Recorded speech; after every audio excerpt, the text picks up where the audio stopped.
Okay, so good morning, everyone, and I'm really happy to be here today. Hello to everyone who is here in person. It's nice to see the church getting fuller and fuller as the summer comes to an end.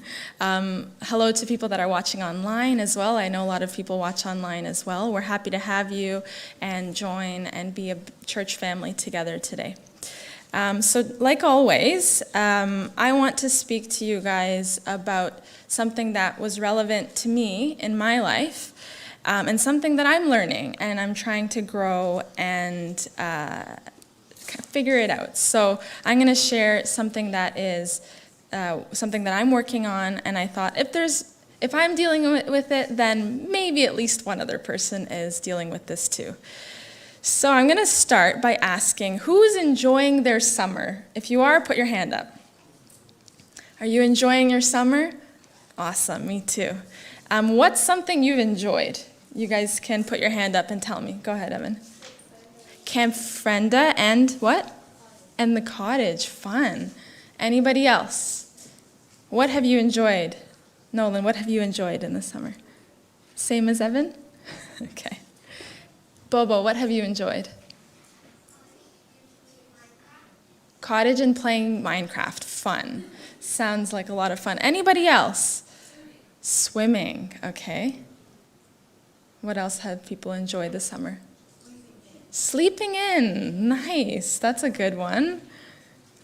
More time to relax. Anybody else? What have you enjoyed in your summer so far? Go ahead, Sam. Surfing. Cool. That's kind of hard to do during the week when you're at school. So you can do it in the summer, right? Cool. What have you enjoyed? Flowers. Beautiful. Yeah, lots of beautiful nature out there. Yes? Supa? Suba. I don't know what Suba is, but so you've been enjoying playing games this summer. Cool. Okay, so I've also enjoyed my summer. I got to travel this summer. I had days where the only thing I had to think about was, what am I going to eat today and where am I going to go today, which is pretty nice and relaxing. When you're constantly go, go, go, you think, finally, I can relax. That's pretty awesome, right? You're changing up the routine, you're doing whatever you want, you're going with the flow. That's kind of what I was looking forward to leading up to the summer. No plan. That's how you relax, right? No plans. Well, that's what I thought. That's how you relax.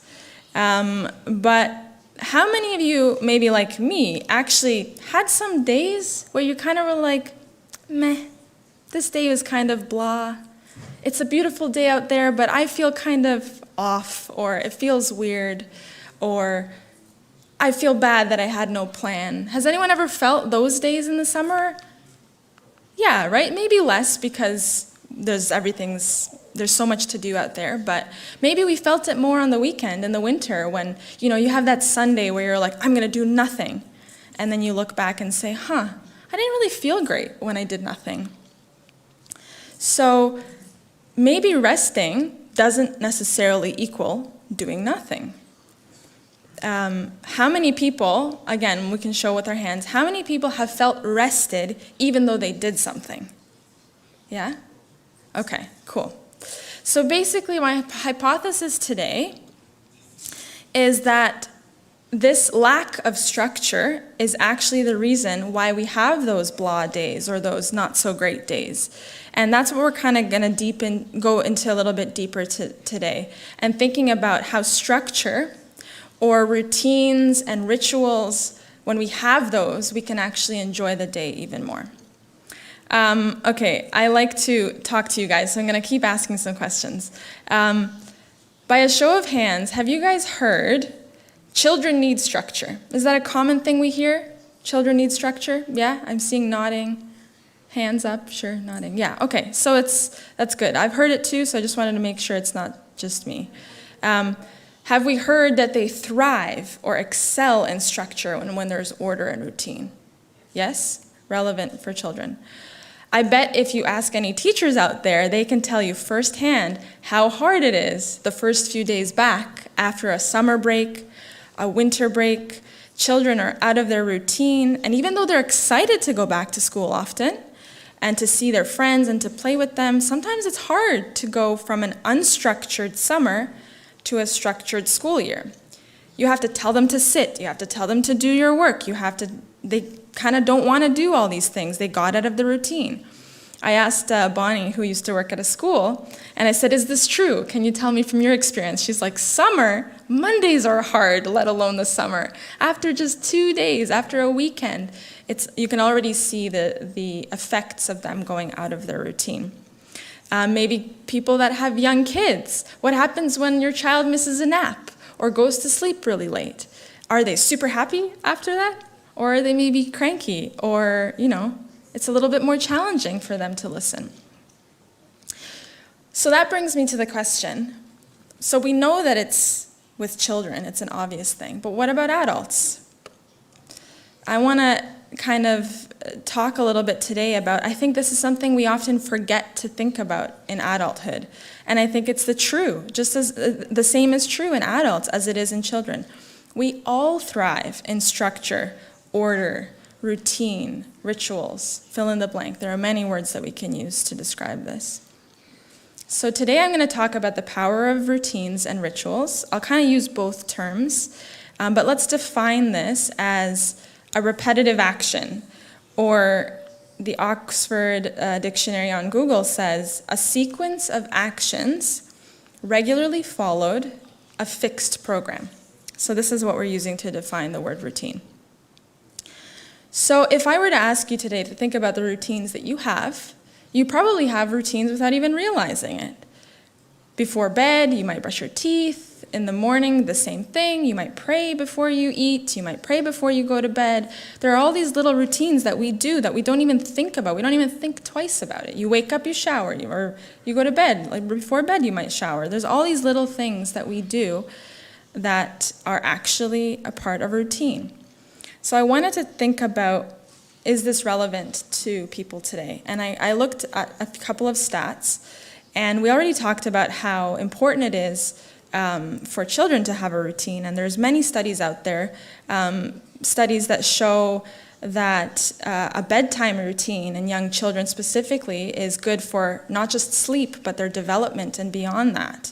Another study talks about how children actually gain more weight in the summer off school than during the school year because of lack of routine. So you can look, there's tons of studies out there we can see of the importance of routine in children. Another stat says that people who have a morning routine have a 20% higher chance to identify as being highly productive. So I don't know about you, but I know sometimes I'll recognize that when I don't have that morning routine, I do feel less productive. So I talked a little bit from different angles as well. I talked to an addictions clinician, and they told me anecdotally in their experience that people that struggle the most with substance use often are the ones that have lack of structure in their days. The substance use is an activity in and of itself, but other structured activities that they don't have these structured activities planned throughout the day, and the ones that are better off are the ones that have. The structures are more able to avoid the substance use. I also talked to a social worker, and I wanted to hear about a social worker's perspective, someone who works with people who struggle with mental health. This is a big thing in depression. People that are depressed show, and they talk about how they have low motivation and that they want to get, and the goal of a social worker is to get them to set up a schedule, to do things to help them find a routine. They do this thing called behavior activation. You can Google this as well to learn more, but I'll just tell you anecdotally. The social workers wanted that through these behaviors to activate, to get them to move and to do things. This helps them do things again, because in depression, you don't want to do anything. You just want to sleep. So these simple things, they set them up with these very simple things that we take for granted. They schedule taking a shower, brushing their teeth, going for a walk. Even though they don't want to do it, they know setting up this schedule will help them feel better. So those are just some examples of where we know routines work. But what about if you're going from functioning, these functional more routines, to excelling? If you want to be an expert in something, you have to spend a lot of time studying it to become an expert. If you want to excel in a sport, if you want to be an athlete, you have to train a lot if you want to progress in that. You can't just train once in a while and go play for the NBA. You have to train a lot. So as you can see, my point here is that structure and routine helps both populations, those that are functioning, looking to function, and those that are excelling. So there's tons of these scientific proofs we can look, and we can prove this from a physical and mental health perspective. But what about spiritual? So I wanted to look at this from a biblical perspective. One of my hypotheses, again, that I wanted to emphasize here is one reason I believe that we thrive in routines and rituals is because God created us that way. We are made in His image and His likeness, and I believe God is a God of order. How can we know this? How do we see this? Well, look in nature. There's structure in nature, and I put just a few pictures up here, which I thought is just so beautiful, is look at this beautiful structure in nature. You have the honeycomb, you have trees, you have vines. There's so much incredible structure, and it's so beautiful. There is also a tree. Look at the structure in this tree trunk. Very orderly. Look at this shell. It almost looks fake, how perfect it looks. Has anyone heard of the Fibonacci sequence? Yeah, so that comes actually from looking at things in nature. So this is used in math, and it's often applied, I believe, in computers with algorithms. But this is kind of the numbers that you get that creates this spiral. So this all comes from nature. A lot of math comes from these sequences we see in nature. So you see how beautiful that shell just forms this perfect spiral. So I want to turn to one verse, and I don't have verses up here today. I only have a few slides. So if you have your Bible with me, we're going to read a few verses, and I wanted to talk about, actually this is something that came up in our lesson last week when we were having our Bible study.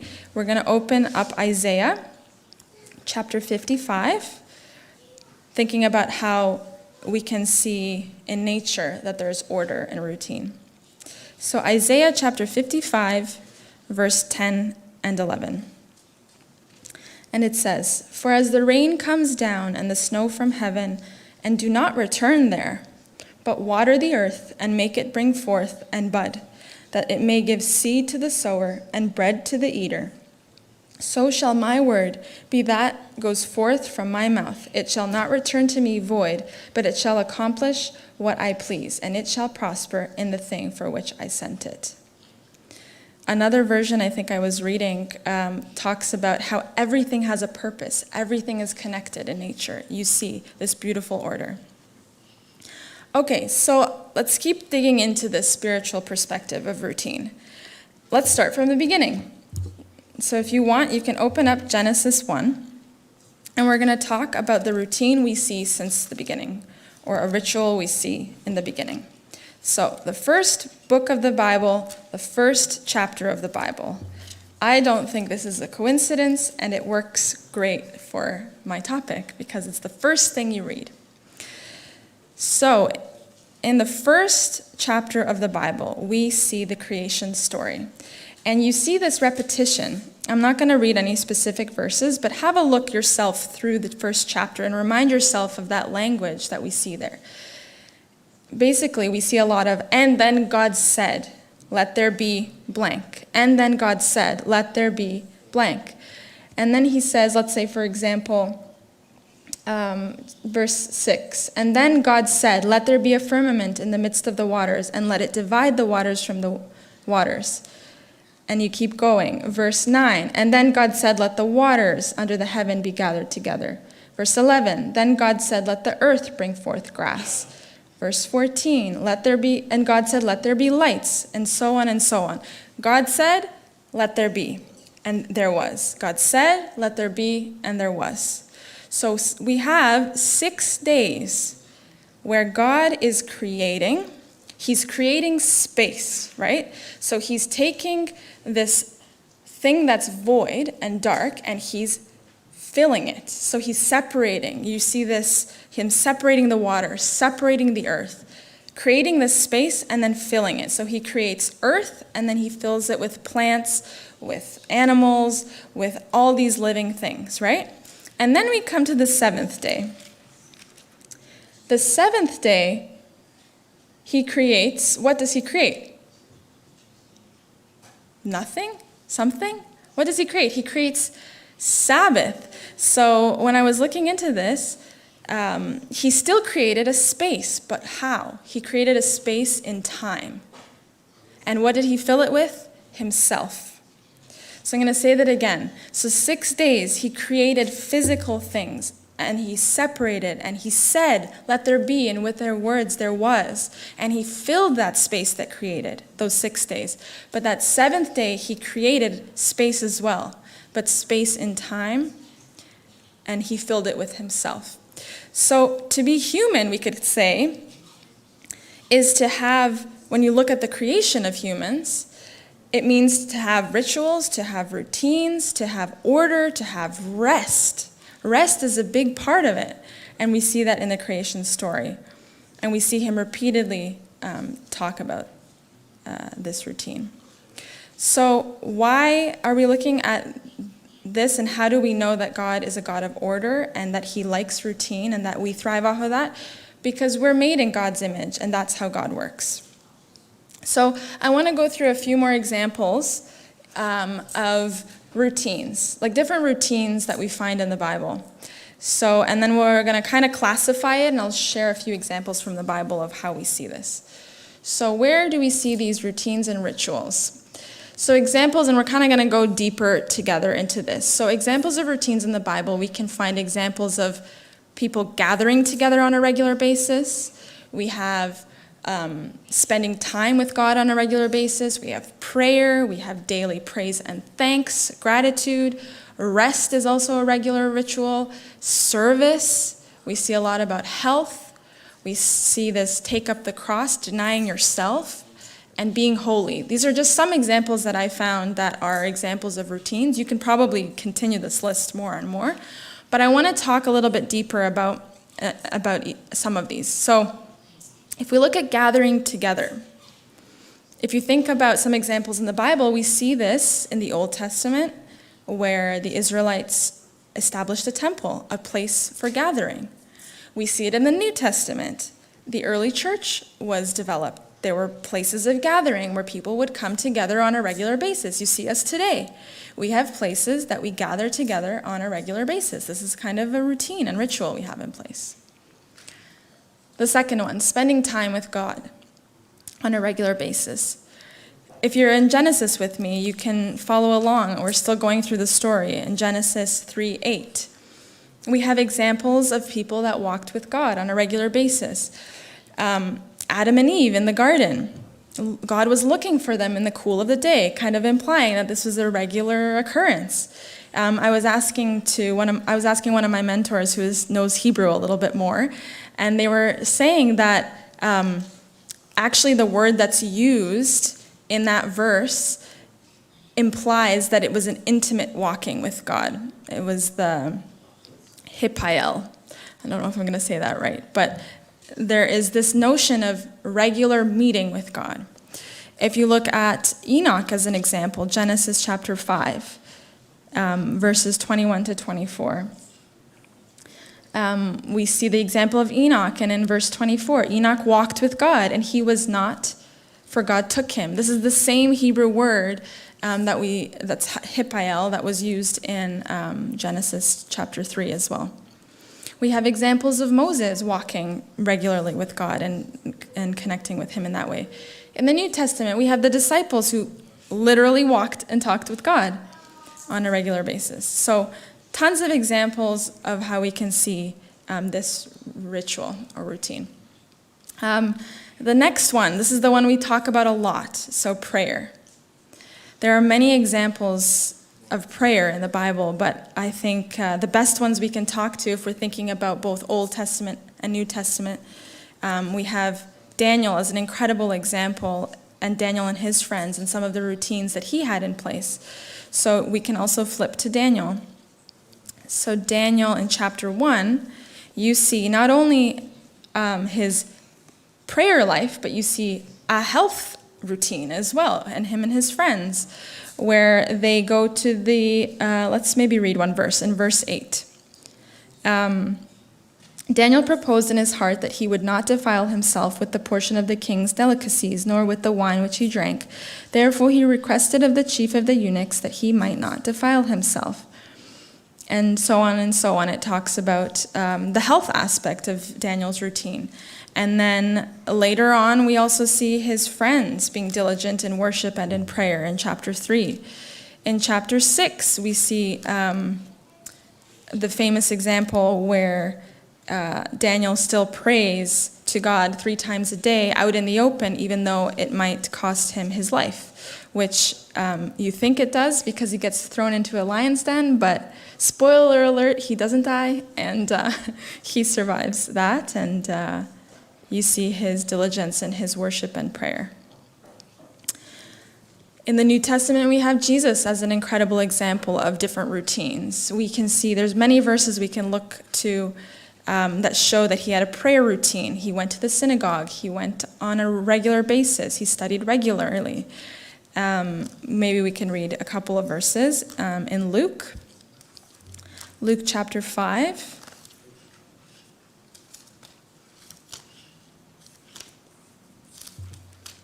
Verse 16. And it says, "So he himself often withdrew into the wilderness and prayed." I'm talking about Jesus often setting time aside for prayer and quiet time.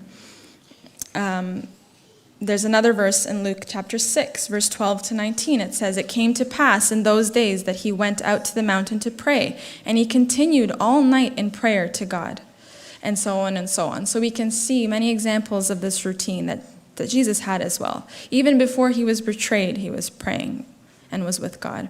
So if the Son of God had a need for abundant time in prayer with God, how much more do we need to schedule this into our lives in this prayer and solitude? Even after Jesus, we see the early church. There are verses about how they prayed without ceasing. So they prayed and prayed and prayed. They followed Jesus' habits. Number 4, daily praise and thanks, so gratitude. We have so many examples of gratitude in the Psalms. David praising in the Psalms and showing gratitude. Paul in his letters, many times you'll see Paul talk about this in this way as well.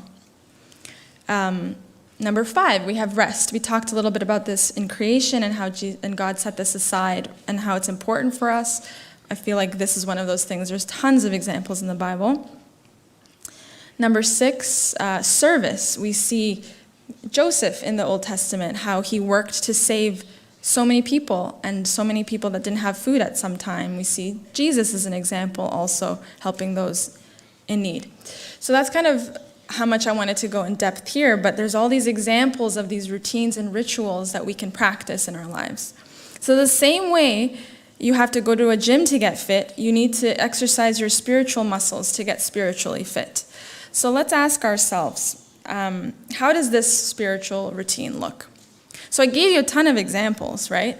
But what if, I spend 30 minutes in the morning and I am praying as earnestly as possible and studying and I'm super devoted, but I spend 5 hours on social media, on YouTube, on Netflix, on everything.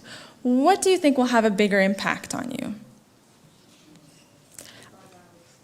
I think the math kind of tells itself. If you spend 5 hours on this is going to have an impact on you, even whether or not you spent that 30 minutes in earnest prayer. So what you do will affect who you are. And sometimes we might wonder, why do we feel so distant from God or distant spiritually, or we feel unfit spiritually? And recognizing it's not easy. It takes effort. It takes consistency. It takes time with anything, including spiritual growth. So we need to ask ourselves, how am I spending my time? Am I setting myself up for success in this spiritual growth? And don't get me wrong, I'm the first one to say this is hard. Why? Why is this hard? Well, because we talked about this in lesson today, because we'll always choose the path of least resistance. That's how our brain works. That's actually a beautiful thing about our brain, is it's super efficient. Always thinking of the best efficient option for us. But your brain doesn't take into account how you feel. It just gives you the best options for efficiency. So God gave us this incredible capacity to think and make intelligent choices with our feelings included, and make choices that are good for us, not only making us feel better, but that will be better for us. So making choices is hard. We like to make the easy choices. But one of the hardest choices, I think, is to stay consistent. That's something we kind of skip over, we take for granted, how difficult it is to be consistent. To choose every day what we know is good for us. Every day practice gratitude. Every day choose health. Every day pray, serve, show kindness, help other people, show loves. It's not easy, but we can do it. How do I know and how can I be so confident that we can do this? Because we have an incredible and loving God who doesn't leave us hanging in the hard. He promises to be with us. So if we think about Psalm 23, a very, very popular psalm, he doesn't say, this is how you're going to avoid the hard stuff. This is how you're going to avoid the valley. No, he's not saying nothing bad will happen to you. God is saying you will go through the valley. You will have hard things, but I will be with you. I will be there. I will be there to support you. He will be with us through the challenges. It's very liberating to know that God is with you, because it takes that burden off. Knowing, for example, knowing that your parent is there to catch you when you fall, you don't doubt it. They're going to be there to catch you when you fall. The same thing I know from my own spiritual walk as well. I feel an incredible sense of peace giving it to God and trusting even though I'm going through a difficult time. So why is this important? Why should we practice health and exercise? Well, it prepares you for a healthy future so that when you get older, you can stay mobile and live and enjoy in your old age. Staying mobile and sane. Mental health, same thing. When our body and our thoughts and our feelings align, it helps you. It helps you in today, it helps you in the future. What about the spiritual health aspect? Spiritual routines and rituals prepare your spiritual health so that you can stand for the truth and show love daily and in the future. And all of this takes practice. We just need to exercise everything, not just the physical. There's an interesting quote by Francis Chan. He says, "Church has become more like going to the movies when it's supposed to be more like going to the gym." Similar quote by John Calvin. He talks about the church being a gymnasium, a training ground, a school, a community of preparation. That's what church is. Church is not easy. Church is hard. It's hard to be consistent. It's hard to get here sometimes. Sometimes it's easier, sometimes it's harder. So again, I like to keep asking why, because you get a lot just by asking that simple question. There's lots we can talk about. There's in business a lot about the power of why, but I want us to keep asking why. But why is this important? The answer is the title of my sermon. You are what you do. Your actions develop who you are, whether it be good or bad. Your thoughts, your behaviors, and actions are all connected, and they develop you. What you expose yourself to, and what you put in your body, and what you listen to, and how you spend your time, all of those are routines that you create subconsciously or consciously, whether you realize it or not. And that will ultimately affect your heart and who you are. Thinking about this topic, I can't not bring this book up. I know a few people have already talked about this book here, so I didn't go in too many detail. But this book is called You Are What You Love. It's by James K.A. Smith. I didn't finish reading the book, but it's on my list. And it takes it to the next step. So my sermon today is called You Are What You Do, and this one is called You Are What You Love. And actually, it says, kind of like a subtitle, The Spiritual Power of Habit. And I wanted to just read the back to you guys. So it says, you are what you love, but you might not love what you think. Who and what we worship fundamentally shapes our hearts. We may not realize, however, the ways our hearts are taught to love rival gods instead of the one for whom we were made. And while we desire to shape culture, we are not often aware of how culture shapes us. So in this book, James K.A. Smith helps us recognize the formative power of culture and the transformative possibilities of Christian practices. So I'm just going to give you a bit of a Cole's Notes version, because we obviously don't have time. This could be a whole sermon series on its own. But there's just a few things that he talks about is like how your heart gets affected in routines. And he talks about calibration and recalibration.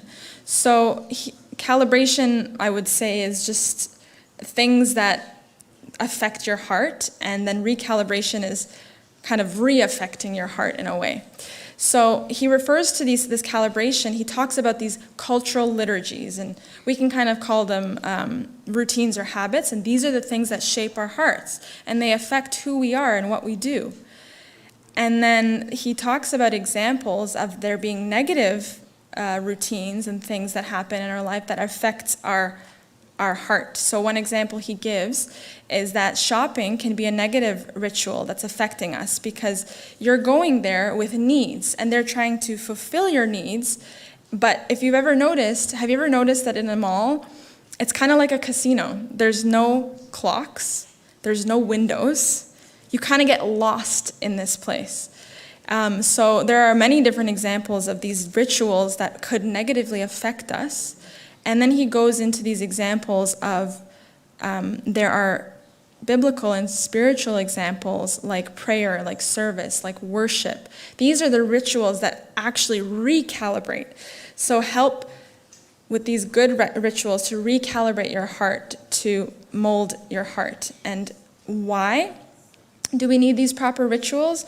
James Smith talks about how we need these proper rituals so that we can recalibrate our heart, so that we can love what and how Jesus loves.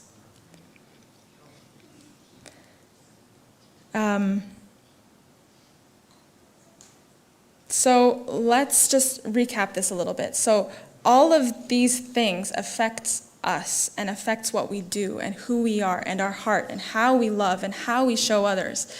And at the end of the day, we want to grow and be more like Christ and show others Christ and show that love to others. We could have verses all over the place in our house, and we can have Bible inputs every day, but these unspoken rituals can still reinforce our self-centeredness rather than sacrifice. I wanted to look at a few examples, some of the examples we talked about. So Adam and Eve, through their rituals, they got to know God on a personal level. Daniel and his friends, they were ready when they had to stand up for the truth. Jesus was able to fulfill the plan of salvation, which is a huge deal, and save all of humanity because of his routines and rituals with the Father. The Apostle Paul in the early church expanded the mission field because of their rituals and routines. One example I wanted to share was the first time I started to think about this was at the start of COVID. I don't know about you guys, if you can relate, probably, but we were thrown out of our routines. All of a sudden, it was like, bang, do whatever you want with your day. What?